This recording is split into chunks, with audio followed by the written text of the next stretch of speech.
Hello भाई। तो आज जो है हम देखने वाले हैं सीक्वेंस एंड सीरीज के चैप्टर, ठीक है। तो सीक्वेंस एंड सीरीज इसमें क्या क्या आता है वो देखते हैं। सीक्वेंस एंड सीरीज क्या होता है बच्चे?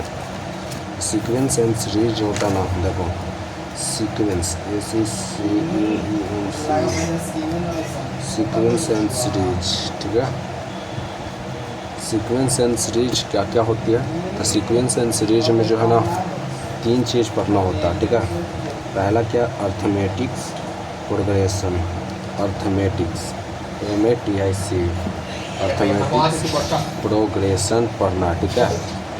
अर्थमेटिक प्रोग्रेशन क्या होता है? अर्थमेटिक्स प्रोग्रेशन AP होती है, ठीक है। अर्थमेटिक प्रोग्रेशन क्या होती है बच्चे? तो अर्थमेटिक जो प्रोग्रेशन होती है वो AP होती है, ठीक है। अब अर्थमेटिक प्रोग्रेशन को हम हिंदी में क्या कहते हैं? तो अर्थमेटिक प्रोग्रेशन को हम हिंदी में कहते हैं समांतर श्रेणी, ठीक है। क्या कहते हैं बच्चे? अर्थमेटिक्स प्रोग्रेशन को हम क्या कहते हैं? समांतर श्रेणी कहते हैं, ठीक है। अब सीक्वेंस एंड सीरीज में जो है ना एक केवल अर्थमेटिक प्रोग्रेशन हम नहीं पढ़ते हैं, इसमें बहुत सारी चीज़ों को पढ़ते हैं। जैसे अर्थमेटिक प्रोग्रेशन हो गया, एक होती है ज्योमेट्रिकल प्रोग्रेशन। क्या होती है? Geometrical progression. तो ज्योमेट्रिकल प्रोग्रेशन भी होती है बच्चे, ठीक है। तो यहाँ पर एक ज्योमेट्रिकल प्रोग्रेशन होती है और तीसरा जो होते हैं ना हार्मोनिक HORMONICATION,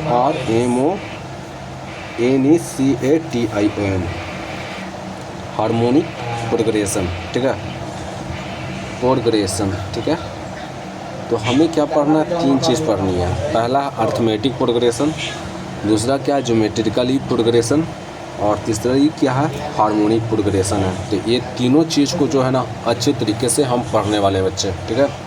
इसको AP कहते हैं शॉर्ट फॉर्म में, इसको हम GP कहते हैं और इसको हम क्या कहते हैं? HP कहते हैं। और ये तीनों, इसको हम हिंदी में क्या कहते हैं? GP को तो गुणोत्तर श्रेणी कहते हैं बच्चे, ठीक है। क्या कहते हैं? गुणोत्तर श्रेणी कहते हैं। तो ज्योमेट्रिकली प्रोग्रेशन को हम क्या कहते हैं? गुणोत्तर श्रेणी कहते हैं। और अर्थमेटिक प्रोग्रेशन को हम क्या कहते हैं? समांतर श्रेणी कहते हैं। हार्मोनिक प्रोग्रेशन क्या होती है? तो हार्मोनिक प्रोग्रेशन एक हार्मोनिक प्रोग्रेशन है। अब हमें जो है ना इन तीनों का रिलेशन पढ़ना है। जैसे हार्मोनिक प्रोग्रेशन हो गया, अर्थमेटिक प्रोग्रेशन हो गया, प्लस में हमें क्या पढ़ना है? और ज्योमेट्रिकली प्रोग्रेशन, इन तीनों के बीच में जो है ना हमें क्या करना है? रिलेशंस को जानना है। जैसे AP, GP, HP, ठीक है। तो हमें पहले जो है ना AP के बारे में हमको पढ़ना है, ठीक है। क्या पढ़ना बच्चे? तो पहले हम AP को पढ़ेंगे, फिर हम GP को पढ़ेंगे, फिर हम HP को पढ़ेंगे। इन तीनों को सीक्वेंस वाइज जो है ना अच्छे तरीके से हम पढ़ेंगे और अच्छे तरीके से पढ़ने के बाद जो है ना आपको हम बतलाएंगे, ठीक है। तो देखो बच्चे, यहाँ पर हमने AP की कुछ फॉर्म्स ले आया है। जैसे सीक्वेंस एंड सीरीज था, arithmetic progression, geometrically progression, arithmetic progression, relation between the AP and GP and HP था, ठीक है। अब यहाँ से हम क्या करना बच्चे? तो यहाँ से हम AP को पढ़ना है, ठीक है। AP क्या होता है? AP एक समान अंतर वाले श्रेणी और समांतर श्रेणी कहलाता है, ठीक है। AP में क्या होता है कि समान जो है ना अंतर होना चाहिए। AP के जो अंतर है वो क्या होना चाहिए? तो समान होना चाहिए, ठीक ना। जैसे आपको मैं बतलाता हूँ, यहाँ पर एक चीज़ मैं लिखता हूँ एग्जाम्पल के तौर पर, ठीक है। एग्जाम्पल है 2 है, 4 है, 6 है, 8 है, 10 है, 12 है, डॉट डॉट डॉट डॉट क्या है? इन्फिनाइट है। इन्फिनाइट हम नहीं लिखते बच्चे, ठीक है। इन्फिनाइट इसलिए नहीं लिखते हैं क्योंकि इसको और अच्छे तरीके से मैं बतलाने की कोशिश करूँगा आपको, ठीक है। तो क्या है? एग्जाम्पल मैंने लिया है। अब हमें क्या कह रहा है कि AP क्या होती है बच्चे? तो AP होता है समान अंतर। क्या होता है? समान अंतर। समान अंतर होना चाहिए, ठीक है। और इसी समान अंतर को हम सर्वांतर कहते हैं। सर्वांतर कहते हैं। क्या कहते हैं? सर्वांतर कहते हैं। अब समान अंतर क्या हुआ? इसका मतलब क्या हुआ? देखो, समान अंतर को हम क्या कहते हैं? D से हम सूचित करते हैं, ठीक है। D बराबर क्या होता है? तो D बराबर होता है T2 माइनस T1 होता है, ठीक है। अब इसमें क्या होता है कि ये T1 है, ये T2 है, ये T3 है, ये T4 है, ठीक है। कोई भी AP जो होता है ना, AP AP जो होता है T1, T2, T3, T4, T5, T6, T5 and T6 dot dot dot है। AP का जो सार बनता है ना वो क्या होता है, इस फॉर्म में AP रहेगा बच्चे, ठीक है। T1, T2, T3, T4, T5, T6 तक रहेगा, ठीक है। अब यहाँ पर हमको क्या करना है, तो यहाँ पर हमको करना है D निकालना है, तो T2 माइनस T1 हो जाएगा, ठीक है। T2 माइनस क्या हो जाएगा, T1 हो जाएगा। क्या हो जाएगा बच्चे, T2 माइनस T1 हो जाएगा। यहाँ ये D क्या है बच्चे, तो D है समानांतर। क्या है बच्चे, D क्या है, समानांतर है, यानी कॉमन डिफरेंस है। क्या है, कॉमन डिफरेंस, ठीक ना। इसको हम क्या कहते हैं इंग्लिश में बच्चे, कॉमन डिफरेंस कहते हैं। और T2 क्या है, दूसरा पद है, दूसरा पद है। और ये क्या है, तो पहला पद है, ठीक है। ये क्या है, पहला पद है। तो अब देखो यहाँ पर समांतर श्रेणी क्या है बच्चे, समांतर श्रेणी है। T2 माइनस T1 है, ये कॉमन डिफरेंस होती है। तो आपको कुछ भी नहीं करना है, यहाँ से समांतर श्रेणी बराबर क्या होता है, T2 माइनस T1। और यही हर जगह समान होना चाहिए, ठीक ना, हर जगह समान होना चाहिए। जैसे इसको और इसमें से इसको घटाएंगे तो ये यहाँ पर जो संख्या आएगा ना, इसको और इसको घटाने पर यहाँ पर भी वही संख्या आएगा। 4 में से 3 को घटाएंगे तो वही संख्या आएगा। 5 में से अगर 4 को घटाएंगे तो वही संख्या आएगा। 6 में से अगर 5 को घटाएंगे तो वही संख्या होगा। तो समझना है हमको, यहाँ पर देखनी है कि सार अंतर किसे कहते हैं। समानांतर अंतर का मतलब हो गया कि हर जगह की जो वैल्यू है ना वो समान ही होना चाहिए। और समानांतर का जो फार्मूला होता है, यानी फॉर्म होता है कि D बराबर क्या होता है बच्चे, T2 माइनस T1 होता है। अब इसको आप T3 माइनस T2 भी लिख सकते हो, यानी आगे वाले पद में से पीछे वाले को घटाना है, ठीक ना। जैसे आगे वाला पद यहाँ पर क्या है, तो 4 है, यहाँ पर क्या है, 3 है। तो आगे वाला 4 हो गया, माइनस क्या हो जाएगा, 3 हो जाएगा। ये क्या है बच्चे, ये है समानांतर है, ठीक है। ये क्या है, दिस इज द समानांतर। समानांतर का यही फार्मूला है। अब हमको इसमें कुछ जो है ना आगे भी पढ़ना है, ठीक ना। अर्थमेटिक प्रोग्रेशन में जो है ना कुछ आगे स्टैंडर्ड फॉर्म देखो। स्टैंडर्ड फॉर्म क्या है इसका, अर्थमेटिक प्रोग्रेशन का जो स्टैंडर्ड फॉर्म होता है, ए होता है, A प्लस D होता है, A प्लस 2D होता है, A प्लस 3D होता है, A प्लस 4D होता है। एक चीज़ यहाँ पर समझो, एक चीज़ यहाँ पर समझो, जैसे आपको मैं समझाने की कोशिश करता हूँ। अर्थमेटिक प्रोग्रेशन का स्टैंडर्ड फॉर्म क्या होता है, स्टैंडर्ड, ठीक ना, स्टैंडर्ड फॉर्म, ओके। तो स्टैंडर्ड फॉर्म पहला A होता है, फिर A प्लस D होता है, फिर A प्लस 2D होता है, A प्लस 3D होता है, ऐसे होती है। तो पहला ये क्या हो गया, फर्स्ट टर्म हो गया। क्या हो गया बच्चे, ये फर्स्ट टर्म हो गया, ये सेकंड टर्म हो गया, ये थर्ड टर्म हो गया, ये फोर्थ टर्म हो गया। अब यहाँ पर देखो फर्स्ट टर्म में जो है ना, फर्स्ट टर्म में जो है आप A लिखो, ठीक है। फर्स्ट टर्म में जो है A लिखो। अब सेकंड टर्म में देखो, सेकंड टर्म में हमने क्या किया, A प्लस D लिखा, ठीक है। थर्ड टर्म में हमने क्या किया बच्चे, तो A प्लस 2D लिखा, ठीक है। फोर्थ टर्म में हमने क्या लिखा, फोर्थ टर्म में हमने लिखा बच्चे A प्लस 3D लिखा, ठीक है। तो यहाँ से एक चीज़ हमको पता चला, क्या पता चला कि A इतना इतना इतना, थर्ड में हम 2D लिखते हैं, फोर्थ में हम 3D लिखते हैं, 2 में हम क्या लिखते हैं, D लिखते हैं, और फर्स्ट टर्म के लिए A रहता है, ठीक ना। फर्स्ट टर्म के लिए क्या होता है, A होता है। तो यहाँ पर एक चीज़ समझो, जैसे फोर्थ टर्म है तो A प्लस हमने क्या किया, 3D का, यानी फोर्थ है तो यहाँ पर हम 3D लिख रहे हैं। क्या लिख रहे हैं, 3D लिख रहे हैं। वैसे ही अगर फिफ्थ अगर टर्म कह दिया जाए तो A प्लस हम 4D लिखेंगे। अगर वही हमें क्या कह दिया जाए, 50 टर्म की अगर फार्मूला आपसे पूछ दिया जाए कि 50 टर्म को हम क्या करते हैं, तो 50 टर्म को अब क्या कहना है, A प्लस 49D कहना है। क्या कहना है बच्चे, A प्लस 49D कहना है। तो यहाँ पर देखो हमने एक चीज़ बताया, स्टैंडर्ड फॉर्म यानी सार्वंतर, क्या कहते हैं, समानांतर। समानांतर क्या होता है बच्चे, तो समानांतर होता है T2 माइनस T1। आप इसको T3 माइनस T2 भी लिख सकते हो, आप इसको T4 माइनस T3 लिख सकते हैं, यानी आगे वाला में से पीछे वाला को घटा देना, ठीक है। अपने आगे वाले से को क्या करना है, पीछे वालों को घटा देना, ठीक ना। ये क्या था, एक D का फार्मूला था, ठीक है। अब कोई भी पद को अगर निकालना है, जैसे हमें अगर कह दिया जाए कि 70वां पद का फार्मूला बता दो, तो 70वां पद का फार्मूला क्या हो जाएगा बच्चे, a + 69 d हो जाएगा, ठीक ना। 70वां पद, ये क्या है, 70वां पद है, ठीक है। अगर आपसे पूछ दिया जाएगा कि 100वां पद क्या होगा, 100वां पद, तो 100वां पद a + 99 d हो जाएगा, ठीक ना। तो ये 3 जो है वो टर्म आता है बच्चे, ठीक है। ये क्या आता है, 3 टर्म आता है। तो मैंने एक चीज़ बताया सारवंतर का फार्मूला, दूसरा बताया कि किसी भी पद का आप उसका मेन जो चीज़ है ना वो लिख सकते हो, उसका फॉर्म जो है ना लिख सकते हो, ठीक ना। जैसे 70D का मैंने ये लिखा कि a + 69d होगा, शॉर्ट टर्म को मैंने लिखा a + 99d हो गया। तो इस तरह से हमको क्या करना है, लिखना है, ठीक है। अब इसके आगे हम देखते हैं बच्चे, इसके आगे हमको क्या निकालना है, ठीक ना। इसके आगे जैसे मैंने देख लिया बच्चे, फर्स्ट टर्म देखा, सारवंतर देखा, एनवां पद का फार्मूला मेन चीज़ है बच्चे, ठीक ना। एनवां पद का फार्मूला, ठीक ना। एनवां पद का फार्मूला किस तरह से निकलता है उसको हम आपको बतलाने की कोशिश करेंगे। जैसे एनवां पद है, ठीक है, एनवां पद यानी लास्टवां पद को हम क्या कहते हैं, एनवां पद कहते हैं। लास्टवां पद को हम क्या कहते हैं बच्चे, एनवां पद कहते हैं। पद का मतलब क्या हो गया, एनवां पद का मतलब कि लास्ट वाला चीज़, लास्ट वाला वैल्यू, ठीक ना। और एन का मतलब क्या हो गया बच्चे, एन के मतलब हो गया कि एन पद, मतलब एन कितने इसमें पद है, ठीक ना। और एनवां पद के मतलब हो गया कि एनवां पद का मतलब हो गया कि लास्ट टर्म में क्या चीज़ लिखा हुआ है, ठीक ना। जैसे आपको मैं बतलाने की कोशिश करूँगा यहाँ पर कैसे मैं आपको बतलाऊँ। जैसे देखो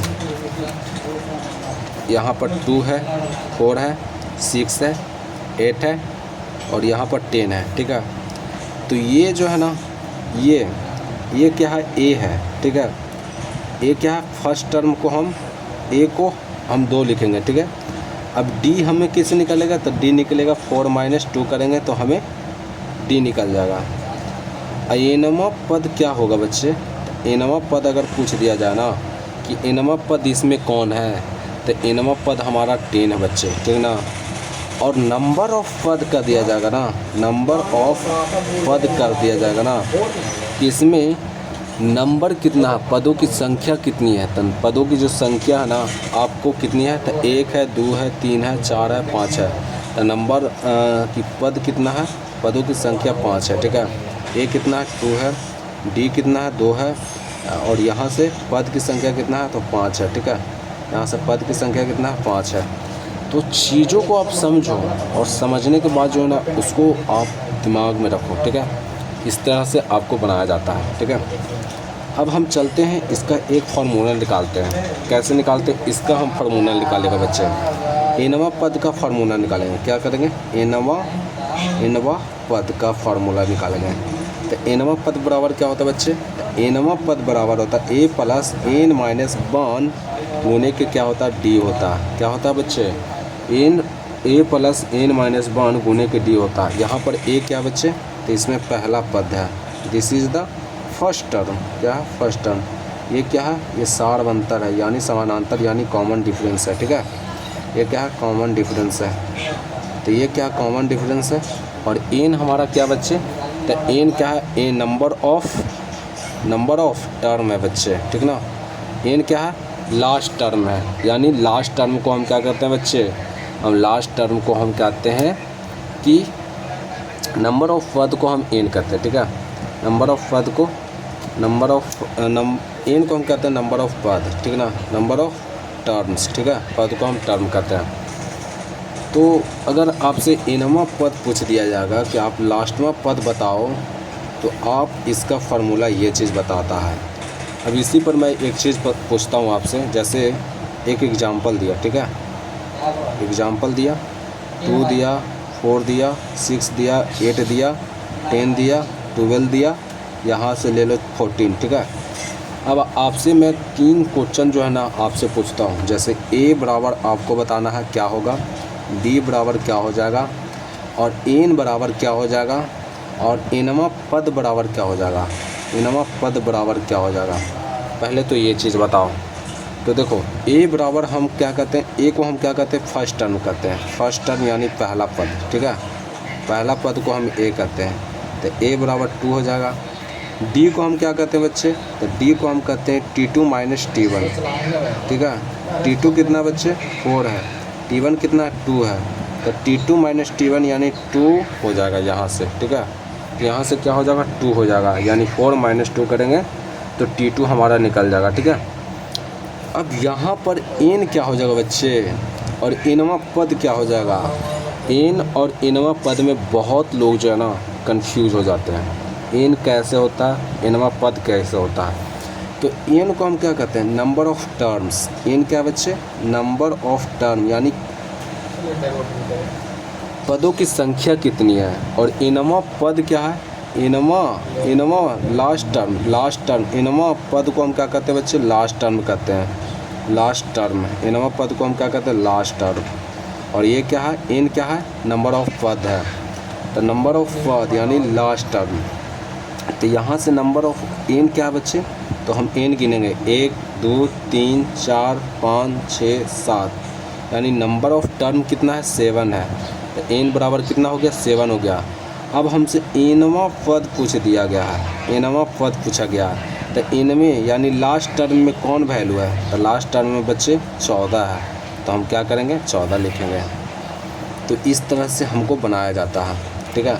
अब एक चीज़ आपसे पूछता हूँ कि आप बता दो इसका बता दो बच्चे, क्या इसका 50वां पद क्या होगा, कोई बता सकता है इसका 50वां पद क्या होगा। तो आपको मैंने बताया था कि 50वां पद का फॉर्मूला क्या होता है बच्चे। तो 50वां पद को हम लिख सकते हैं a + 49d लिख सकते हैं, ठीक है। a + 49d लिख सकते हैं। और यहाँ से a की वैल्यू कितना बच्चे, तो a की वैल्यू 2 है और 49 हो जाएगा। d की वैल्यू कितना बच्चे, तो d की भी वैल्यू क्या है, 2 है। तो 2 + 9 दूनी 18 और 4 दूनी 8, और ठीक 9 हो जाएगा, ठीक ना। तो 9 यानी यहाँ से हमारा कितना आ जाएगा, 100 आ जाएगा। तो हम कह सकते हैं कि 50वां पद में जो है ना हमें 100 आता है, यानी नंबर ऑफ 50 टर्म में जो है ना हमें 100 आएगा, ठीक है ना। कितना आएगा बच्चे, 100 आएगा। यानी लास्ट टर्म में हमको वैल्यू कितना आएगा। nवां पद को हम क्या कहते हैं, nवां पद को हम लास्ट टर्म कहते हैं। This is the last term, क्या होता है, this is the last term, ठीक है। और n क्या होता है बच्चे, नंबर ऑफ टर्म होता है, नंबर ऑफ टर्म होता है, ठीक है। तो इन दोनों चीज़ों में आपको जो है ना बहुत ज़रूरी है इन दोनों चीज़ों को देखना और समझना, ठीक है। अब चलते हैं इसके आगे, अर्थमेटिक्स मीन्स में आगे क्या क्या फार्मूला आपको देखना होगा। तो यहाँ तक तो देख लें कि nवां पद का फार्मूला क्या होता है, यानी nth टर्म क्या होता है, तो a + n - 1 गुने d होता है। अभी इसके आगे चलते हैं बच्चे, इसके आगे क्या है, इसके आगे जो है ना tn टर्म यानी nth टर्म, ठीक है। अब इसका जो है ना रिलेशन बताना है, tn टर्म और को जो है ना आप इस तरह से लिख सकते हो कि जैसे tn हमने लिखा, ठीक है। क्या लिखा बच्चे, नंबर ऑफ टर्म। तो tn बराबर क्या था कि a + n - 1 गुने के d था, ठीक है। तो आप इसको ये भी लिख सकते हो कि tn - a हो जाएगा। और यहाँ n - 1 और d है, ठीक है। तो यहाँ से एक रिलेशंस निकलता है क्या कि ये d को यहाँ पर लिख दो तो n - 1 हो जाएगा। और n की वैल्यू अगर निकालना हो तो इस तरह से आप निकाल सकते हो, यानी नंबर ऑफ टर्म। n को क्या कहते हैं बच्चे, नंबर ऑफ टर्म कहते हैं, ठीक है। nth टर्म नहीं कहते हैं, nth टर्म के मतलब तो अलग हो गया। नंबर ऑफ टर्म यानी n क्या है, नंबर ऑफ टर्म है। नंबर ऑफ टर्म होता है कि last term minus first term, last term minus first term बटे क्या हो जाएगा हमारा सार्वंतर प्लस क्या हो जाएगा 1 हो जाएगा, सार्वंतर प्लस क्या हो जाएगा 1 हो जाएगा। तो ये चीज़ भी आपको ध्यान रखना है कि अगर आपसे क्या कर दिया जाएगा कि लास्ट टर्म दे दिया जाएगा, लास्ट टर्म दे दिया जाएगा, ठीक है। और आपसे फर्स्ट टर्म दे दिया जाएगा, क्या दिया जाएगा, फर्स्ट टर्म दिया जाएगा, ठीक है। और आपसे कॉमन डिफरेंस दे दिया जाएगा, COMMUN कॉमन डिफरेंस दे दिया जाएगा, ठीक है, डिफरेंस दे दिया जाएगा, लास्ट टर्म दे दिया जाएगा, फर्स्ट टर्म दे दिया जाएगा और कॉमन डिफरेंस दे दिया जाएगा।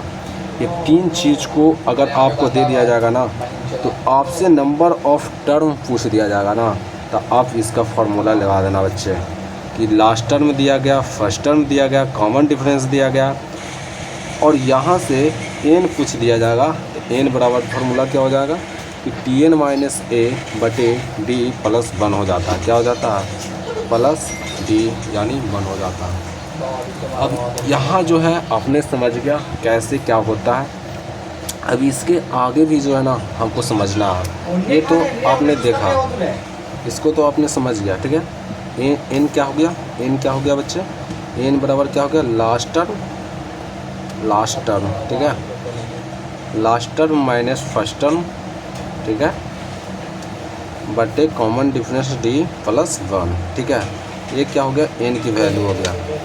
अब जो है ना हमें इसके आगे की प्रक्रिया को देखना है। जैसे क्या है कि एपी में इतना मैंने जाना, ठीक है, एपी में मैंने इतना जाना।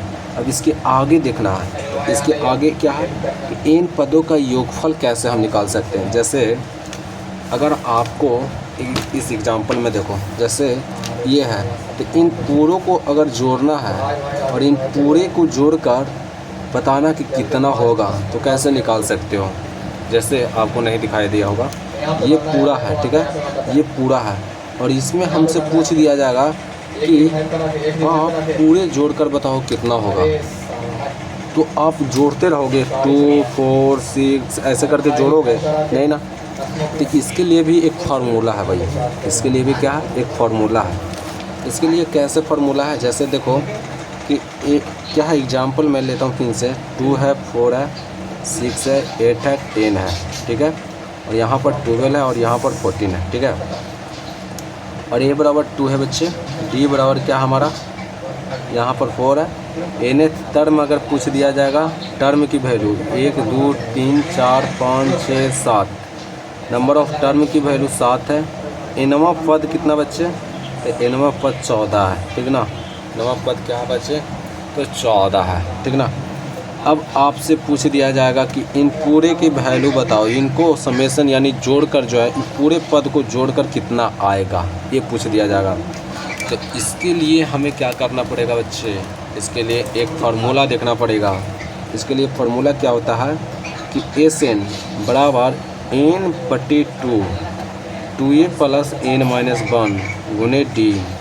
और इसको एक तरह से और भी निकाल सकते हैं। इस तरह से कैसे कि एन बटे 2a प्लस लास्ट टर्म यानी फर्स्ट टर्म अगर दिया जाएगा और लास्ट टर्म दिया रहेगा तो ये फार्मूला निकालना।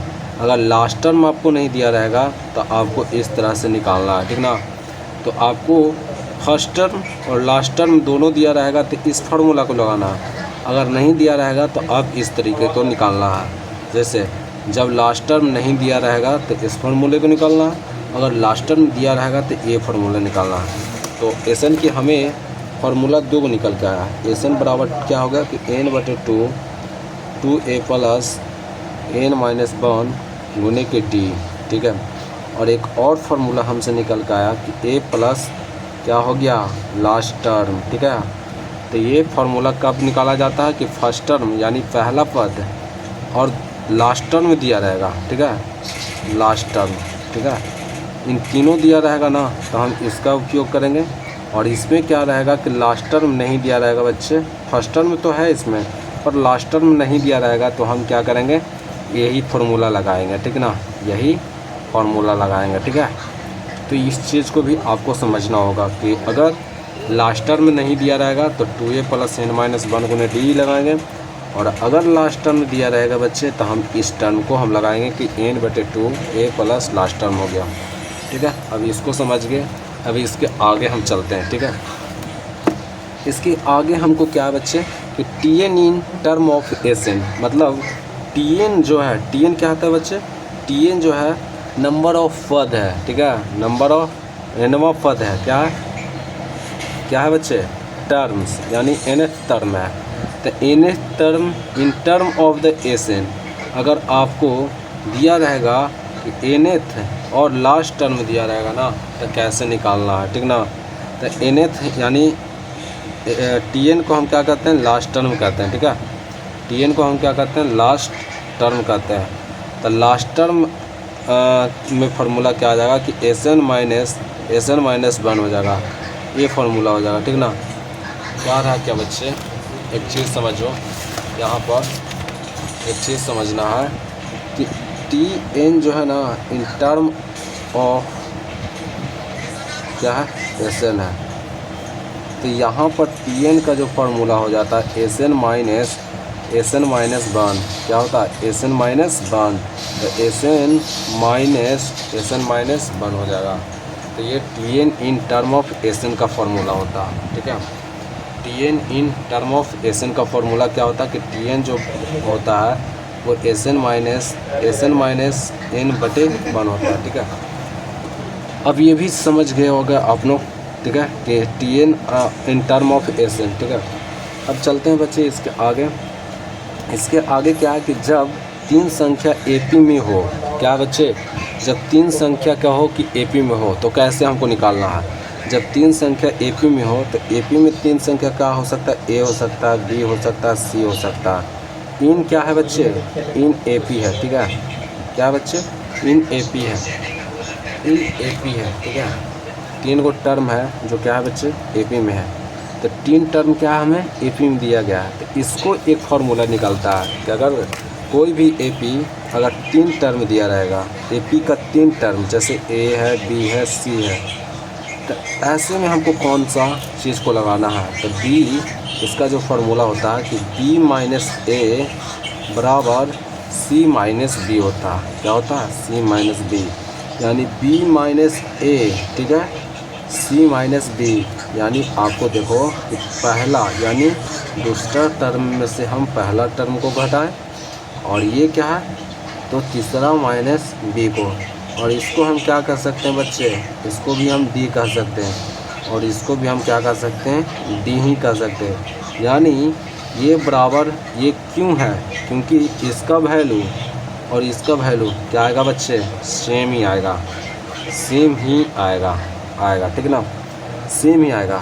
आप इसका वैल्यू और इसका वैल्यू जो है सेम ही आएगा, ठीक है। तो अगर 3 को टर्म रहे ना, 3 टर्म रहे और वो AP में रहे ना, तो B माइनस A बराबर C माइनस B हो जाएगा, B माइनस A बराबर C माइनस A हो जाएगा, ठीक है। तो इस चीज़ को भी आपको एक बहुत ही अच्छे तरीके से याद करके रखना है, ठीक है। और यहाँ से आपको क्या निकल के आ जाएगा, इसको और प्रक्रिया करोगे, जैसे B माइनस A है और C माइनस B है, तब B माइनस इधर आएगा तो क्या हो जाएगा, प्लस में हो जाएगा, और C प्लस A हो जाएगा। यहाँ से 2B हो जाएगा, C प्लस A हो जाएगा, B बराबर क्या हो जाएगा, C प्लस A/2 हो जाएगा, ठीक है, C प्लस A/2 हो जाएगा। यहाँ से B की जो वैल्यू है वो क्या आ गया, C प्लस A/2 क्या हो जाएगा, 2, C प्लस A/2 हो जाएगा, C प्लस A/2, ठीक है। और ये क्या बच्चे, ये हमें B की वैल्यू निकल गया, ठीक है। तो B की वैल्यू हमें निकल के आ गया कि B बराबर क्या हो गया, A प्लस C/2। अब इसके आगे हमको देखना है, इसके आगे क्या देखना बच्चे, इसके आगे भी हमको देखना है। इसके आगे क्या है कि जब AP में संख्या का मानना हो, जब AP को संख्या में मानना हो तो कैसे मान सकते हैं। और ये जो है ना सबसे ज़्यादा कठिन है बच्चे, हर कोई इसी में जो है ना भुला जाएगा। जैसे अगर कह दिया जाए कि कोई भी संख्या हो उसको AP में मानना है, जैसे नंबर ऑफ 3 टर्म है, 3 टर्म है, 3 टर्म को आप AP में कैसे लिख सकते हो, जो AP में हो एकदम सेम टू सेम जो है ना AP में हो। तो इसके लिए हमें क्या करना पड़ेगा बच्चे, A माइनस D और A plus D। Number of 3 को है, 3 को नंबर है, तो यहाँ पर A भी होगा ना, देखो इसको देखोगे ना तो ये क्या होगा, AP में ही होगा। अब ये जो है ना कैसे निकलता है, क्यों निकलता है, ये भी बहुत कठिन है बच्चे, बहुत ज़्यादा कठिन है। जैसे आप इसको देखोगे तो क्या ये एपी में है, इसको हम जानने के लिए हमें क्या करना पड़ेगा, डी की वैल्यू निकालना पड़ेगा। तो डी की वैल्यू क्या होता है, सेकंड में से हम फर्स्ट को घटाते हैं। तो सेकंड क्या ए है और फर्स्ट क्या बच्चे ए माइनस डी है, यहाँ से ये कर देंगे ए माइनस ए प्लस डी और यहाँ से ये कट जाएगा तो आंसर इज डी, ठीक ना। तो आंसर क्या आता है, डी आता है, यानी डी आता है, ठीक है। तो 3 टर्म को हमने क्या किया, इस तरह से बनाया, ठीक है। अब वैसे ही अगर हम अगर हम 4th टर्म को अगर देखा जाए, क्या बच्चे 4th टर्म को देखा जाए, 4th टर्म, ठीक है, 4 नंबर ऑफ 4th टर्म, ठीक है। तो 4th टर्म को आप क्या लिख सकते हो, ए प्लस 3d लिख सकते हो, ठीक है, ए प्लस 3d लिख सकते हो, फिर ए माइनस डी लिख सकते हो, फिर आप ए माइनस डी और ए प्लस 3d लिख सकते हो। अब हमको समझ में नहीं आ रहा है कि ये कैसे लिख रहे हो, ये कैसे लिख रहे हो। तो ये लिखने के लिए जो है ना आपको डी निकालना होगा। डी कैसे निकल रहा है, 4 को टर्म लेना है और हर एक चीज़ का जो है ना वैल्यू डी ही आना चाहिए। जैसे इसमें से अगर घटाएंगे इसको ना तो ये भी डी आएगा, ये और ये को घटाएंगे ना डी। देखो हर कोई डी नहीं हो सकता, हर कोई डी नहीं हो सकता, पर यहाँ और यहाँ को घटाने पर जो वैल्यू आएगा, इसको और इसको घटाने पर वही वैल्यू आएगा, ठीक है। जैसे a माइनस डी को हम क्या करते हैं, a प्लस 3d में घटाते हैं, ठीक है। जैसे a माइनस डी है, माइनस a माइनस 3d हो गया, ठीक है। अब हमें क्या करना है, यहाँ पर घटाना है, तो इसको ये काट देंगे, माइनस डी यानी माइनस 4d हो जाएगा, ठीक है। अब यहाँ पर हम क्या करते हैं, a माइनस डी कर देते हैं, ठीक है। और यहाँ से देखते हैं a माइनस डी है, माइनस के a हो जाएगा प्लस के d हो जाएगा, यहाँ से ये कट गया, यहाँ अरे नहीं यहाँ से क्या हो जाएगा, कट जाएगा, यहाँ से ये कट जाएगा, यहाँ से ये कट जाएगा और यहाँ से ये 0 आ गया। तो ये गलत है बच्चे, ये क्या है, आप गलत लिख लियो।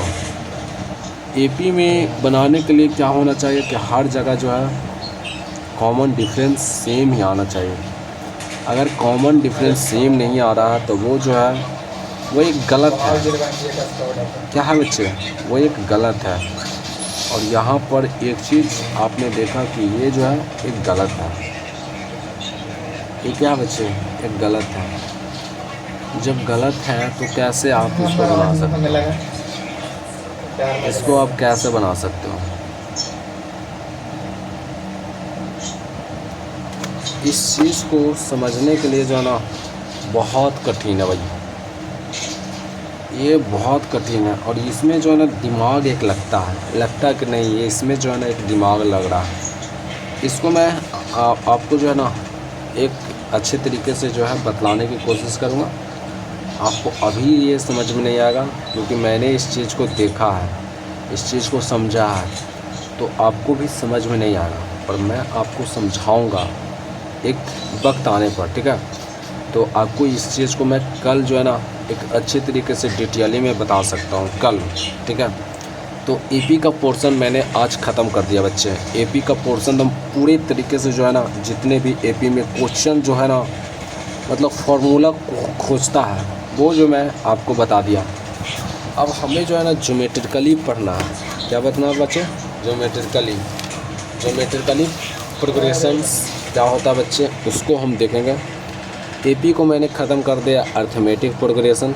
अब ज्योमेट्रिकली प्रोग्रेशन को देखना है। ज्योमेट्रिकली प्रोग्रेशन क्या होता है, तो ज्योमेट्रिकली प्रोग्रेशन को देखते हैं। तरह वैसा श्रेणी जिसमें प्रत्येक 2 टर्म का जो रेशियो है वो प्रत्येक जगह से क्या होना चाहिए, समान हो चाहिए। मतलब दोनों टर्म का जो है ना रेशियो क्या होना चाहिए, समान आना चाहिए। तरह वैसा श्रेणी जिसमें प्रत्येक 2 टर्म का जो रेशियो है वो क्या होना चाहिए, प्रत्येक जगह क्या होना चाहिए, समान होना चाहिए। वही क्या कहलाता है, जीपी कहलाता है बच्चे। क्या कहलाता है, जीपी कहलाता है। तो जीपी को निकालने के लिए आपको क्या करना पड़ेगा, जीपी एकदम सेम है, मतलब एपी की ही तरह है, पर ये जो है ना एक अलग है। इसको आपको समझने के लिए बहुत कुछ करना पड़ता है, ठीक ना। जीपी को तो जीपी जो है इसका दोनों 2 टर्म का जो रेशियो है वो क्या आना चाहिए, समान आना चाहिए।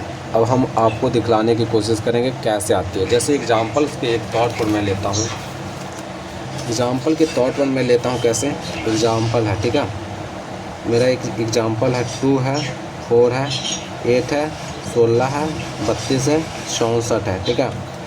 ये चीज़ है बच्चे, क्या है, 2 है, 4 है, 8 है, 16 है, 32 है, 64 है, ठीक है। अब ये चीज़ दिया गया है और आपसे क्या करा, जीपी पूछ रहा, ठीक है। तो जीपी किस तरह से निकलेगा, जीपी को भी आपको समझना है कि जीपी किस तरह से निकलता है, ठीक है। अब चलते हैं बच्चे, यहाँ पर जीपी को देखते हैं। 2 है, 4 है, 8 है, 16 है, 32 है, 64 है, ठीक है। और हमें क्या कह रहा है, फार्मूला, इसका परिभाषा क्या होता है बच्चे, कि प्रत्येक जगह पर प्रत्येक 2 टर्म, क्या है, 2 टर्म का जो रेशियो है वो क्या आना चाहिए, समान आना चाहिए। क्या आना चाहिए, समान आना चाहिए, आना चाहिए, ठीक है, चाहिए। यानी दो संख्याओं का जो है ना रेशियो क्या आना चाहिए, समान आना चाहिए, तभी ये चीज़ें जो है ना क्लियरली होगा, ठीक ना। तो 2 संख्याओं का जो चीज़ें हैं वो समान आना चाहिए, यानी प्रत्येक 2 टर्म का जो रेशियो है वो समान आना चाहिए, तभी वो चीज़ें जो है ना वो संभव है बच्चे, ठीक है। अब इसको कैसे समझनी है, कैसे नहीं समझनी है, उसको देखना है, ठीक है, ओके। जैसे आपको ये है, ठीक है ना, जैसे आप डी निकालते थे तो क्या करते थे बच्चे, T2 - T1 करते थे, ठीक है। तो हमें समान अंतर मिल जाता था, क्या मिल जाता था, समान अंतर मिल जाता था। अब यहाँ पर हमें समान अंतर नहीं चाहिए, क्या चाहिए बच्चे, तो यहाँ पर हमें समान रेशियो चाहिए। क्या चाहिए, रेशियो चाहिए, हमें यहाँ पर समान रेशियो चाहिए, समान अंतर नहीं चाहिए। 2 चीज़ चाहिए बच्चे, यहाँ पर समान रेशियो चाहिए, समान अंतर नहीं चाहिए। तो समान रेशियो कैसे निकलता है बच्चे, तो भागा देने पर रेशियो निकलता है। क्या करता है, तो भागा देने पर रेशियो निकलता है। तो T2/T1 जो है ना, ये क्या है, एक रेशियो फॉर्म है। क्या बच्चे, this is the ratio form, T2/T1, this is the ratio form, ठीक है। तो T2/T1 जो होता है ये क्या होता है, रेशियो फॉर्म होता है। T2 की वैल्यू कितना है, तो T2 की वैल्यू यहाँ पर 4 है और T1 की वैल्यू क्या है, 2 है, यहाँ से 2 आ गया रेशियो। जैसे मैंने बताया था समानांतर श्रेणी में, क्या आप इसको ऐसे भी लिख सकते हो, आप इसको 3 - 2 भी लिख सकते हो, इसको आप 4 - 3 भी लिख सकते हो। तो वैसे ही यहाँ पर भी करना है आपको, कि 3/2 भी लिख सकते हो। तो 3 की वैल्यू क्या है बच्चे, थर्ड टर्म की वैल्यू 8 है और T2 की वैल्यू क्या है हमारा, 4th है। यहाँ से काटोगे तो हमारा आंसर क्या आ जाएगा, 2 आ जाएगा। यानी हर जगह जो है ना रेशियो क्या आना चाहिए, सेम ही आएगा। जैसे यहाँ सेम आया, 2 आया, तो यहाँ पर भी 2 आया। तो यही चीज़ आपको जो है ना जाननी है। कैसे जाननी है, तो आपने समझा थोड़ा सा कि कैसे समझनी है, ठीक है। अब आगे इसको देखते हैं बच्चे, आगे कैसे इसको समझते हैं। जैसे ज्योमेट्रिकली प्रोग्रेशन में मैंने देखा, अब इसका स्टैंडर्ड फॉर्म कैसे होता है। जैसे AP का मैंने स्टैंडर्ड फॉर्म देखा था। स्टैंडर्ड फॉर्म क्या देखा था, A+D लिखा था, A+2D देखा था। अब यहाँ AP का मैंने स्टैंडर्ड फॉर्म देखा था, ठीक है। ये क्या देखा था, स्टैंडर्ड फॉर्म ऑफ AP। अब JP का जो है ना, GP का स्टैंडर्ड फॉर्म क्या होता है, तो GP का स्टैंडर्ड फॉर्म होता है बच्चे, A होता है, फिर AR² होता है। जैसे यहाँ R क्यों लिए बच्चे, तो यहाँ R इज़ द रेशियो, ठीक ना। और यहाँ D क्यों लिए बच्चे, तो D इज़ द समान अंतर, ओके, कॉमन डिफरेंस, ओके। तो यहाँ D एक कॉमन डिफरेंस है और R यहाँ क्या बच्चे, रेशियो है। तो यहाँ R हम ले रहे हैं, यहाँ जैसे D लिए हैं तो यहाँ पर भी R ले रहे हैं। तो A हो गया और AR² हो गया, फिर AR³ हो गया, AR4 हो गया। और इस टर्म को आपने देखा एक तरह से अच्छे तरीके से, यहाँ से 2 हो जाएगा, यहाँ से 3 हो जाएगा। यानी जिस तरह से D वाला जो पोर्शन है हम निकाल रहे थे, AP में निकाल रहे थे, वैसे ही इसमें GP में भी है। GP में सिर्फ क्या है, एक रेशियो है और रेशियो R होता है। वहाँ पर कॉमन डिफरेंस क्या था बच्चे, तो कॉमन डिफरेंस D था। तो कॉमन डिफरेंस D था तो हमने प्लस कर रहा था, ठीक है। अब यहाँ पर रेशियो, तो रेशियो के लिए हम क्या करेंगे, गुना करेंगे। अब एक चीज़ देखा आपने, जैसे मैंने आपको बताया था कि 50वां पद को निकालने के लिए हमें AP में क्या करना पड़ता है, तो 50वां पद को निकालने के लिए a प्लस 49d करना पड़ता है, ठीक है, a प्लस 49d करना पड़ता है। वैसे ही अगर ज्योमेट्रिकली प्रोग्रेशन में अगर आपको बात कर दिया जाएगा कि बता दो भाई 50वां पद क्या हो जाएगा, तो 50वां पद क्या हो जाएगा हमारा, आप देखो फर्स्ट टर्म में a हो गया, सेकंड टर्म में ए आर हो गया, यानी सेकंड टर्म में हमें क्या आ गया ए आर, थर्ड टर्म में जो है ना ए आर का स्क्वायर मिल रहा है, फोर्थ टर्म में जो है ए आर के क्यूब मिल रहा है। तो यहाँ पर देखो समझो फोर्थ टर्म में जो है क्यूब मिल रहा है, यानी फोर्थ है तो यहाँ पर क्यूब मिल रहा है, यानी आर के पावर 3 हो रहा है। यहाँ पर थर्ड टर्म में ए के पावर क्या है, आर के पावर 2 है। वैसे ही अगर 50वां टर्म पूछ दिया जाएगा ना तो ए तो लिखोगे ही, आर के पावर कितना हो जाएगा, तो 49 हो जाएगा, ठीक है, क्या हो जाएगा, आर के पावर 49 हो जाएगा। तो this is the geometrically forms, ठीक है ना, ज्योमेट्रिकली प्रोग्रेशन फॉर्म हो जाता है, ठीक है। इस तरह से आपको निकालना, रेशियो निकालना। रेशियो आपका जब समान होता है ना तो आप उसको कह सकते हो कि this is the geometrically progression, ठीक है। तो मैंने एपी में बहुत कुछ बताया, जैसे फार्मूला एनएफ टर्म का बताया, एसएन का फार्मूला निकाला, टीएन का फार्मूला निकाला, टीएन और लास्ट टर्म बटे डी जो रिलेशंस होता है उसमें मैंने आपको बताया। फिर जो है अगर 3 को संख्या होता है, 3 को पद होती है तो उसमें कैसे निकालनी है वो भी मैंने बताया कि बी बराबर क्या हो जाएगा ए माइनस डी बटे क्या हो जाएगा डी हो जाएगा। तो इस तरह से मैंने बहुत कुछ आपको बताया। अब जो है इसके आगे मैं देखता हूँ, इसके आगे मैं क्या देखता हूँ बच्चे, ज्योमेट्रिकली प्रोग्रेशन में मैंने कुछ नहीं बताया, मैंने एक रेशियो निकालने के लिए बताया। क्या निकालने के लिए बताया बच्चे, रेशियो निकालने के लिए कि रेशियो कैसे निकाल सकता है। अब इसका जो है ना आगे मैं देखता हूँ, जैसे एपी में मैंने फार्मूला देखा एसएन का, एनवा पद का देखा, बहुत फार्मूला देखा, टीएन का एसएन का फार्मूला। वैसे ही ज्योमेट्रिकली प्रोग्रेशन में भी क्या होती है, बहुत से फार्मूला होता है और उस फार्मूलों को भी आपको यहाँ पर समझना होगा, ठीक है। तो यहाँ पर देखते हैं बच्चे, पहला है स्टैंडर्ड फॉर्म, तो आपने देख लिया, स्टैंडर्ड फॉर्म मैंने आपको बता दिया। यहाँ आर क्या है, एक समान अनुपात है यानी कॉमन रेशियो है। ए क्या है बच्चे, लास्ट टर्म है। एन क्या है, number of last term. N क्या बच्चे, नंबर ऑफ लास्ट टर्म यहाँ पर कर सकते हो, नंबर ऑफ डिनोमिनेटर यानी डिनोमिनेटर है, ठीक ना।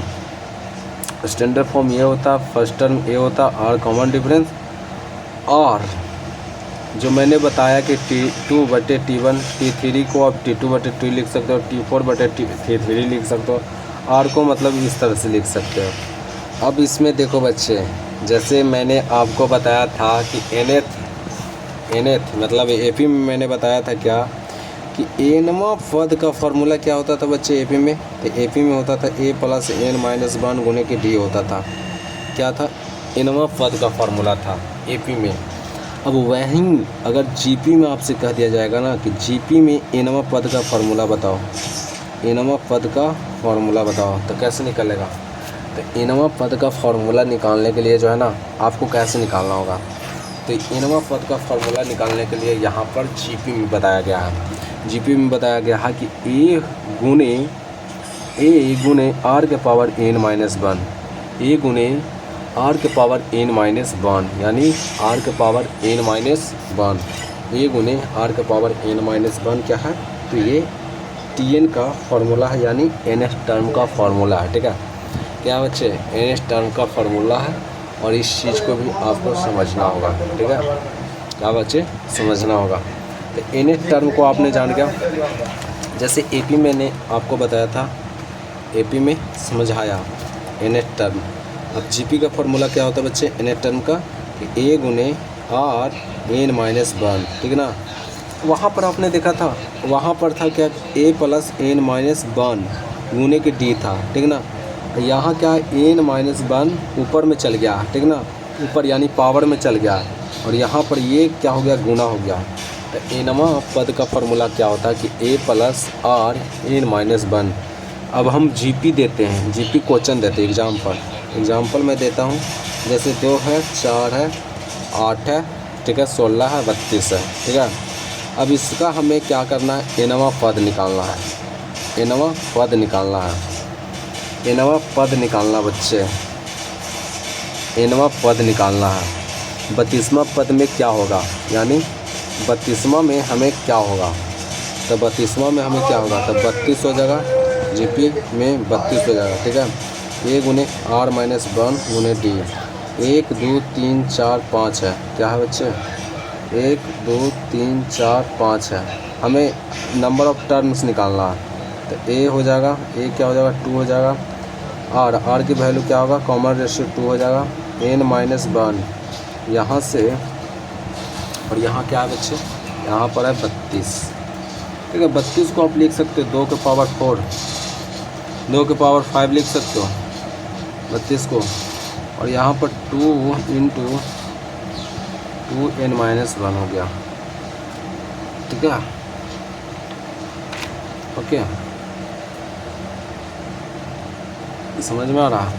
अब इसको आप लिख सकते हो 2 प्लस n माइनस 1, 2 ये कट गया तो n हो गया, क्या हो गया, n हो गया, और 2 के पावर 5 है, तो n की वैल्यू यहाँ से क्या आ गया बच्चे, n की वैल्यू हमारा 6 आ गया, n की वैल्यू हमारा क्या आ गया, 5 आ गया। अब आपसे पूछ दिया जाएगा, बताओ इनमा a बराबर है 2 है, d बराबर है 4 है, और पाँचवा में क्या होगा, पाँचवा पद में क्या होगा, बाहर दीजिए पाँचवा पद, तो पाँचवा पद में हमें क्या निकालना है बच्चे, तो ए हो जाएगा आर एन माइनस 1, ए की वैल्यू 2 है, आर की वैल्यू क्या है बच्चे, तो कॉमन रेशियो यहाँ आर हो जाएगा, कॉमन रेशियो 4 है, एन माइनस 1 हमें करना होगा, ठीक ना। एनवा पद 5 दिया गया है, तो 2 4 के वैल्यू 4, और यहाँ से 2 4 के पावर 4 यानी 16 64, 64 गुने 4 अगर करेंगे तो हमें क्या आ जाएगा, 416, 6 24 से 25 यानी 256, तो ये आ गया 256 हमारा क्या आ गया, वैल्यू आ गया। तो जीपी में एनवा पद का फार्मूला इस तरह से निकाला जाता है, ठीक है, ठीक है। एपी में एनवा पद किस तरह से निकाला जाता है, इस तरह से निकाला जाता है। अभी इसके आगे हम देखते हैं बच्चे, ठीक है, इसके आगे किस तरह से बनाया जाता है वो देखते हैं। तो एन टर्म आपने देख लिया, अब चलते हैं बच्चे क्या, इसके आगे बढ़ने पर जो है ना TN बटे A, जैसे मैंने रिलेशन बताया था आपको बहुत, एपी में मैंने रिलेशंस क्या बताया था, एपी में मैंने आपको रिलेशन बताया था एनवा पद के, क्या है एनवा यानी TN बराबर क्या होता था, A प्लस n माइनस 1 गुने के D बताया था, ये क्या था, ये था, तो आपने इसको ये भी लिखा था कि n minus 1 D n minus 1, तो TN माइनस A बटे D, और यहाँ से प्लस 1 और यहाँ से ये कर दिए थे, तो ये एक फार्मूला आपने निकाला था। वैसे ही जीपी में भी जो है ना इस तरह से निकाला जाता है, जीपी में भी किया जाता है बच्चे, इस तरह से निकाला जाता है जीपी में भी। तो जीपी का फार्मूला क्या था बच्चे, TRN यानी TN बराबर जो था क्या है कि A गुने R n माइनस 1 है, ठीक है, A गुने R n माइनस 1 है, ठीक है, तो A गुने R n माइनस 1 है, तो TN की वैल्यू क्या बच्चे, TN जो है ना हमारा TN बराबर A गुने R n माइनस 1 है। TN की वैल्यू देखो, TN की वैल्यू क्या हो जाएगा, तो TN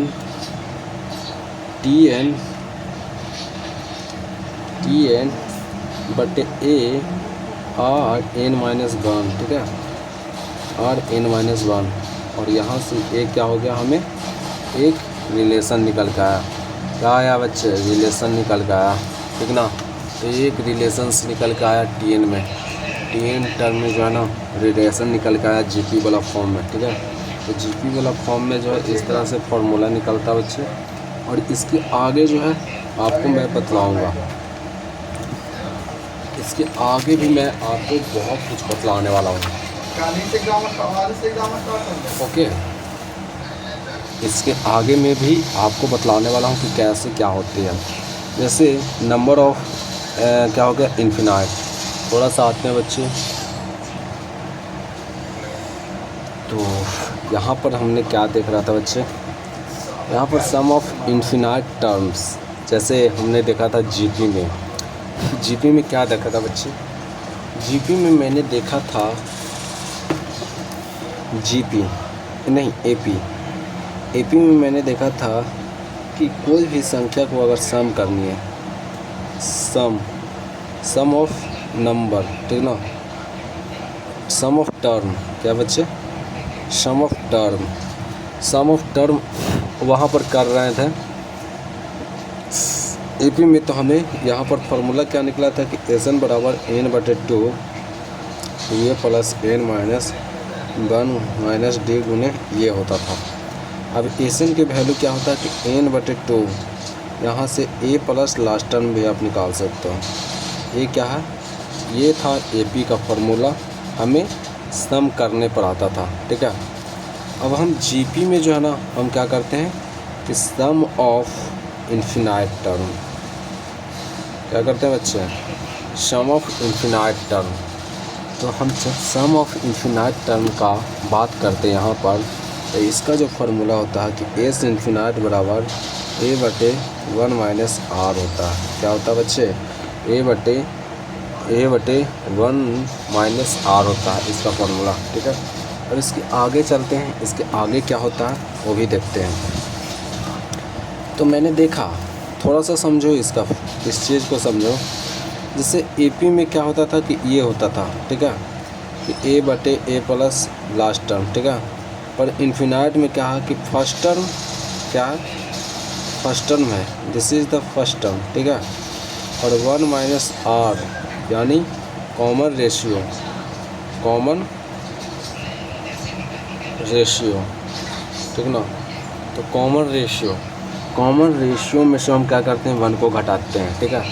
कॉमन रेशियो में से क्या करते हैं? 1 को घटाते हैं। तो ये सम ऑफ इन्फिनाइट टर्म आती है। सम ऑफ इन्फिनाइट टर्म का फार्मूला क्या होता है बच्चे? तो 1 यानी फर्स्ट टर्म बटे 1 माइनस लास्ट टर्म यानी आर यानी common ratio, 1 minus common ratio. 1 minus क्या होता है बच्चे? कॉमन रेशियो होता है। तो a/1 माइनस कॉमन रेशियो होता है, ठीक है। अब इसके आगे देखते हैं। कॉमन रेशियो आपने समझ गया होगा कि सम ऑफ इन्फिनाइट टर्म क्या होता है कि a/1 माइनस आर होता है। अब इसके आगे चलते हैं बच्चे। इसके आगे क्या है बच्चे? इसके आगे है कि जब 3 संख्या क्या हो जीपी में हो, जैसे a, b और c है, दिस इज़ द जीपी, ठीक है, जीपी में हो, ओके। क्या है? a, b, c जो है वो एक जीपी में है, ठीक है। तो जीपी में रहने के कारण क्या होता है यहाँ पर, जैसे आपको मैंने बताया था कि एपी का जो फार्मूला था a है, b है और c है। इसका फार्मूला क्या होता था बच्चे? तो इसका रिलेशंस अगर 3 टर्म क्या हो तो एपी में हो, तो इसका फार्मूला मैंने निकाला था कि b बराबर मैंने निकाला था c माइनस a बटे, क्या निकाला था यहाँ से? b माइनस a और c माइनस b। तो b plus c minus a, 2 बराबर c प्लस a। तो b बराबर c प्लस a बटे क्या हो जाएगा? 2, यानी b बराबर c प्लस a बटे 2 हो जाएगा। b बराबर c प्लस a बटे 2 हो जाएगा। ये क्या है बच्चे? तो दिस इज़ द b से रिलेशन निकला था। अब यहाँ पर हम क्या करते हैं कि जीपी का फार्मूला निकालते हैं। जब 3 टर्म क्या हो बच्चे? जीपी में हो, तो जीपी में फार्मूला निकालने के लिए भी हम वैसे ही करेंगे, जैसे b बटे a करेंगे और c बटे b करेंगे। यहाँ से b स्क्वायर ac हो जाएगा, b की वैल्यू √ac आ जाएगा, √ac आ जाएगा। तो 3 टर्म अगर 3 को जो है चीज़ रहेगा जीपी में तो इस तरह से निकालते हैं। अगर 3 को एपी में रहेगा तो हम इस तरह से निकालेंगे, यानी इस तरह से हम एपी में निकालते हैं। ये क्या है? जीपी का फॉर्म है और ये क्या है? एपी का फॉर्म है, ठीक ना। तो एपी और जीपी को भी आपको समझना है, समझ गए होगे आप लोग। अभी इसके आगे चलते हैं बच्चे। इसके आगे क्या है? इसके आगे हम देखते हैं एचपी। हमने देखा एपी, हमने देखा जीपी, अब हम देखते हैं एचपी। क्योंकि मैंने देखा था कि सीक्वेंस एंड सीरीज जो कितने भागों में बटे हुए बच्चे, 3 भागों में बटा हुआ। पहला था AP, दूसरा था GP और तीसरा था HP। पर HP को अभी तक मैंने नहीं पढ़ा है, तो HP को कैसे समझनी है और क्या करना है इसको भी अब देख लेते हैं। HP क्या होता है बच्चे? HP is the harmonical progression. HP जो है ना AP की ही तरह है। HP जो है क्या है? तो HP जो है AP की ही तरह है। कैसे? जैसे कोई भी अगर AP में हो ना तो उसको हम HP में बदल सकते हैं, ठीक है ना। उसका इन्वर्स जो है AP का इन्वर्स क्या होता है बच्चे? HP होता है। AP का इन्वर्स जो है ना HP होता है। जैसे कैसे AP का इन्वर्स HP होगा बच्चे? जैसे देखो AP का इन्वर्स HP कैसे है? जैसे A है, B है, C है और D है। This is the AP form, ठीक है। अब इसी का इन्वर्स करेंगे तो 1/A 1/B 1/C 1/D, this is the HP form, ठीक है। This is the HP form. The AP form is inverse of HP form. AP form का जो इन्वर्सनल है वो HP फॉर्म है, ठीक है। AP फॉर्म का इन्वर्सनल क्या है बच्चे? तो HP फॉर्म है। अब यहाँ पर मैंने देख लिया, क्या देखा बच्चे? AP देखा। अब HP को देखना है। HP क्या होता है बच्चे? HP जो होता है, HP जो है HP का सीरीज, ठीक है, SERIES सीरीज। इन्वर्सनल जो है ना किसका बच्चे? तो GP का GP का नहीं बच्चे, AP का सीरीज है, ठीक है। दिस इज द यूनिवर्सल चीज़ है जो आपको समझनी है कि HP का सीरीज जो है ना 1/AP का सीरीज हो जाएगा, ठीक है ना। HP का सीरीज क्या हो जाएगा? 1/HP का AP का सीरीज हो जाएगा, ठीक है। अब चलते हैं बच्चे, इसके आगे देखते हैं। आर देंगे हम, कह दिया कुछ बोल दिया तो। इसके आगे देखते हैं। जैसे HP के इनमें पद निकालने के लिए हमें डाटा को क्या करना पड़ेगा? उल्टा AP में बनाना पड़ेगा। HP एक अलग है भाई, HP एक अलग है, तो इसको थोड़ा सा समझते हैं। HP का इनमें पद निकालने के लिए डाटा को उलट कर AP में बदलना पड़ेगा और AP से इनमें पद ज्ञात करते हैं, फिर उसे उलट देते हैं और वही HP कहलाता है। जैसे कोई संख्या है, AP से nवां पद ज्ञात करते हैं, क्या HP के nवें पद निकालने के लिए हम डाटा को क्या करते हैं? उलट कर AP में बदलते हैं। जैसे मान लेते हैं, क्या मानते हैं कि ये क्या है बच्चे?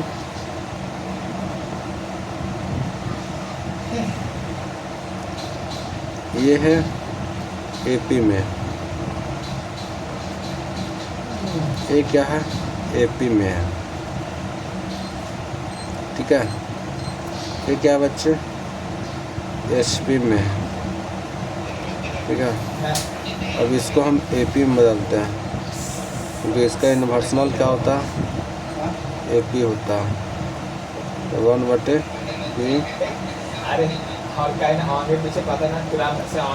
और C 1/T हो जाएगा। This is the AP। अब यहाँ से AP निकालते हैं। जैसे निकालेंगे n + A + n - 1 गुने के D। यहाँ से D की वैल्यू निकाल लेना है, यहाँ से A की वैल्यू निकाल लेना है, यहाँ से n की वैल्यू निकाल लेना है और इसी में क्या कर देना बच्चे? रख देनी है। इसी में क्या कर देनी है? रख देनी है। इसमें जब आप रखोगे तो यहाँ पर AP का फॉर्म निकल के आ जाएगा। क्या निकल के आएगा बच्चे?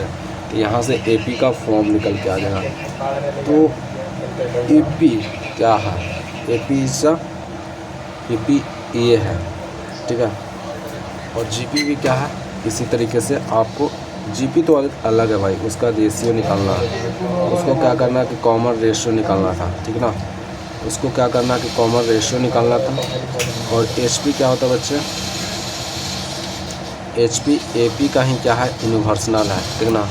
AP का ही इन्वर्सनल है, ठीक है। तो यहाँ पर मैंने 3 चीज़ देख लिया। यहाँ पर देखा AP देखा, मैंने GP को कवर कर लिया, मैंने HP को कवर कर लिया। इन 3 चीज़ों में जो फार्मूला था, सम का था nवां पद का था, रिलेशन ABC में था, इन तीनों को मैंने देख लिया, ठीक है। अभी इसका जो है क्वेश्चंस बनाना अब बाकी है। जैसे AP, GP, HP का क्वेश्चन भी होती है तो उसको भी बनाना, उसको जो है क्वेश्चंस को मैं कल लाऊंगा। जैसे मैं कुछ क्वेश्चंस को जो है ना मैंने कवर अप करवा दिया था। जैसे कुछ क्वेश्चन जैसे ये है, क्वेश्चंस AP में ही था, यहाँ सीक्वेंस एंड सीरीज का मैंने 12 क्वेश्चन जो है ना करवा दिया था, जिसमें AP का ये है। ये जो है ना टाइप 1 में जो है AP है, ठीक है। और यहाँ से टाइप 2 चालू होगा, टाइप 3 है, टाइप 4 है, ऐसे ही करके टाइप 5 है, टाइप 6 है। और ये जो है ना सीक्वेंस एंड सीरीज पूरे ही ख़त्म हो जाएगा। और टाइप 1 में था क्या, AP का फॉर्म था। इसके बाद टाइप 2 में चलेगा किसका, GP का फॉर्म चलेगा। इसके बाद क्या चलेगा, तो HP का फॉर्म चलेगा। फिर इसके बाद हार्मोनिकल्स जो चीज़ है ना वो चलेगा। जैसे आपको भी बताना चाहूँगा, ये मैंने AP, GP एंड प्रोग्रेशन पढ़ा, ठीक है। अभी इसके बाद जो है ना एक चीज़ पढ़ना है हमें बच्चे, इसका पढ़ना है HP के योगफल का कोई सूत्र नहीं होता, ठीक है। HP का अगर आपसे पूछ लिया जाएगा कि सम ऑफ HP का फार्मूला निकालो तो कैसे निकालोगे, तो कह देना कि HP का जो है ना योगफल का कोई सूत्र नहीं होता है। भले ही AP का होता है, GP का होता है। GP का क्या होता है बच्चे, आप बता सकते हो? तो GP का देखो बच्चे, A गुने Rn-1 होता है। दिस इज़ द, ये nth टर्म। और यहाँ पर इसका जो है इन्फिनाइट का वैल्यू होता है A बटे 1 माइनस R होता है, ठीक है। ये हो गया। अब अर्थमेटिक्स मीन्स पढ़ना है, हार्मोनिक्स मीन्स पढ़ना है और ज्योमेट्रिकली मीन्स पढ़ना है। इन तीन चीज़ को मीन्स को पढ़ना होगा बच्चे, ठीक ना। तो relations between arithmetics means, geometrically means, harmonics means, यानी HP के योगफलों का सूत्र नहीं होता है, ठीक ना। HP में योगफलों का सूत्र क्या होता है, नहीं होता। Relations between AM, GM and HM। Arithmetics means यानी समानांतर माध्य, और दूसरा क्या है कि हार्मोनिक्स मीन्स यानी हरात्मक माध्य। और यहाँ पर है क्या बच्चे, तो गुणोत्तर माध्य। एक है गुणोत्तर माध्य जो ज्योमेट्रिकली मीन्स होता है, समानांतर माध्य क्या होता है, अर्थमेटिक्स मीन्स होता है। अब इस चीज़ को भी हम समझ लेते हैं, देख लेते हैं कैसे क्या करना है बच्चे, ठीक है ना। अर्थमेटिक्स मीन्स क्या होता है बच्चे, यहाँ पर अर्थमेटिक्स मीन्स देखते हैं। अर्थमेटिक्स मीन्स क्या है, अर्थमेटिक्स मीन्स, ये अर्थमेटिक्स मीन्स है बच्चे, अर्थमेटिक्स प्रोग्रेशन नहीं है, ठीक है ना। अर्थमेटिक्स मीन्स को हम क्या कहते हैं, समानांतर माध्य कहते हैं, समानांतर माध्य कहते हैं, ठीक है। तो ये समानांतर माध्य है। और ज्योमेट्रिकली मीन्स को क्या कहते हैं, गुणोत्तर माध्य कहते हैं। हार्मोनिक्स मीन्स को क्या कहते हैं, हरात्मक माध्य कहते हैं। तो हमें समानांतर माध्य को हमको देखना है, ठीक है। तो देखो समानांतर माध्य क्या है, AB का AM क्या होगा, तो AB का AM हो जाएगा A प्लस B बटे 2 हो जाएगा। जैसे A है, B है, C है, D है, किंदा ब्लैंक्स, nवां पद का AM, nवां पद का AM आपसे पूछ दिया है। A है, B है, C है, D है, nवां पद का AM क्या होगा, ठीक है। ओके बच्चे, यहाँ से निकालना होगा A plus B plus C plus D N बटे N हो जाएगा, यानी nवां पद का फॉर्मूला निकालने का आएगा। तो नंबर ऑफ जो भी चीज़ है इन उसका टर्म को भाग दे देना। जैसे 2 को था तो A प्लस B बटे 2 कर दिए, तो वैसे ही पूरा अगर रहेगा तो पूरे को जोड़कर उसका नंबर लिख देंगे, हो जाएगा। जैसे 2 है, 4 है, 6 है, 8 है, 9 है, नहीं 9 नहीं 10 है, और यहाँ से क्या है 12 है। इसका अर्थमेटिक्स मीन्स निकालो, अर्थमेटिक्स मीन्स इसका निकालो। तो इसका अर्थमेटिक्स क्या हो जाएगा, 2 प्लस 4 प्लस 6 प्लस 8 प्लस 10 + 12 बटे हमें क्या करना होगा 1 2 3 4 5 6 यानी 6। अब यहाँ पर देखो अर्थमेटिक्स मीन्स है तो इसका एसएन हमको निकालना पड़ेगा बच्चे। एसएन निकालते हैं। एसएन एन 1 2 3 4 5 6 गो है तो 6/2। फर्स्ट टर्म 2 है, लास्ट टर्म 12 है, 3 हो जाएगा। 3 14 14 का 14 42 14 का 14 42 42 आ गया। 42 बटे हम क्या करेंगे 1 2 3 4 5 6 कर देंगे। आंसर इज 8 आ जाएगा। यानी इन सभी का अर्थमेटिक्स मीन्स कितना हो जाएगा बच्चे तो हमारा 8 आ जाएगा। ठीक है, तो अर्थमेटिक्स मीन्स कितना आ जाएगा बच्चे 8 आ जाएगा। तो आज की जो क्लासेस में है मैंने देखा अर्थमेटिक्स मीन्स। ठीक है, 2 चीज़ और बचा हुआ बच्चे, 2 चीज़ बचा हुआ जैसे अर्थमेटिक्स मीन्स मैंने कर दिया। 2 चीज़ को समझ लेते हैं फिर इसके बाद क्लास को ख़त्म करेंगे। ठीक है, ज्योमेट्रिकली मीन्स क्या होती है। ठीक है, ज्योमेट्रिकली मीन्स देख लेते हैं यहाँ पर। ज्योमेट्रिकली मीन्स, ठीक है, ज्योमेट्रिकली मीन्स यानी हम यहाँ पर कह सकते हैं गुणोत्तर माध्य। ठीक है, गुणोत्तर माध्य क्या होता है बच्चे। गुणोत्तर माध्य को देखते हैं तो ए और बी है। ए बी का जीपी अगर निकाला जाए तो कैसे निकाला जाएगा। तो ए बी का अगर जीपी निकालना है ना तो आपको अंडर रूट में करना होगा ए गुने बी। ठीक है, ए गुने बी करना होगा अंडर रूट में। ठीक है, जैसे ए है, बी है, सी है, डी है और ई है। थिन द ब्लैंक एनवा पद का जीएम। ठीक ना, एनवा पद का अगर आपसे जीएम पूछ दिया जाएगा तो ए गुने बी गुने सी गुने डी लगातार एन एस और यहाँ पर क्या कर देना एन कर देना। ये ज्योमेट्रिकली मीन्स का माध्य निकल जाएगा। ज्योमेट्रिकली मीन्स का क्या निकल जाएगा बच्चे माध्य निकल जाएगा। और यहीं पर क्या हो जाएगा हमारा harmonics means. Harmonic means, harmonics means क्या हो जाएगा बच्चे HM होता है हार्मोनिक मीन्स। ठीक ना, हार्मोनिक्स मीन्स क्या होता है HM। तो ये क्या है हरात्मक माध्य। क्या है बच्चे दिस इज द हरात्मक माध्य। तो हरात्मक माध्य क्या होता है बच्चे ए है, बी है, ए बी का माध्य यानी HM क्या हो जाएगा बच्चे 2a बटे a प्लस b हो जाता है। यानी a प्लस b बटे 2 और यहाँ पर अंडर रूट a गुने b 2 और यहाँ पर 2a गुने b a प्लस b। ये क्या है HM है। ठीक ना, this is the AM, this is the GM, this is the GM, this is the AM, this is the HM। तो यहाँ पर तीनों फार्मूला को मैंने निकाल दिया बच्चे। Arithmetics means, geometrically means. अब यहाँ पर एक चीज़ आपको समझना होगा A और B जो है ना इन HP, A by B in the AP।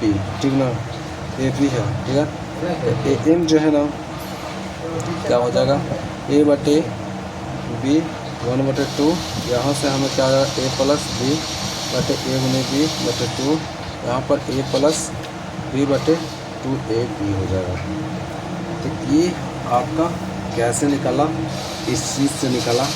ठीक है, A और B इन HP तो A बटे B इन FP और AP का हमें निकालना था इस तरह से। तो AP है A B और बटे 2 करेंगे A प्लस B बटे 2 ये हो जाएगा। तो बच्चे मैंने आपको जितना भी जो था ना जैसे अर्थमेटिक्स मीन्स जो भी चीज़ है उसको किस तरह से निकालना था वो मैंने आपको बताया।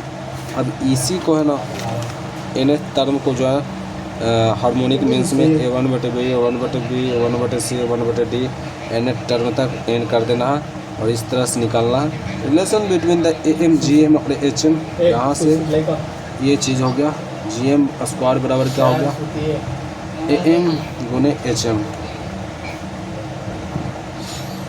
और यहाँ से हमारा आंसर आ गया भाई।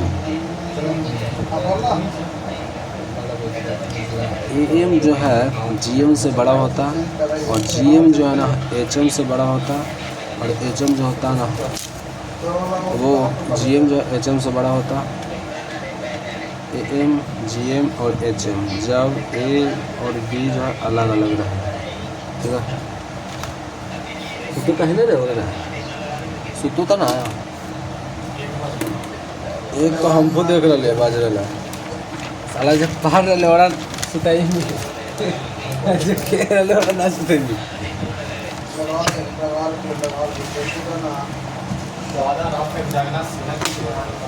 सेहत के लिए हानिकारक है ये भाई।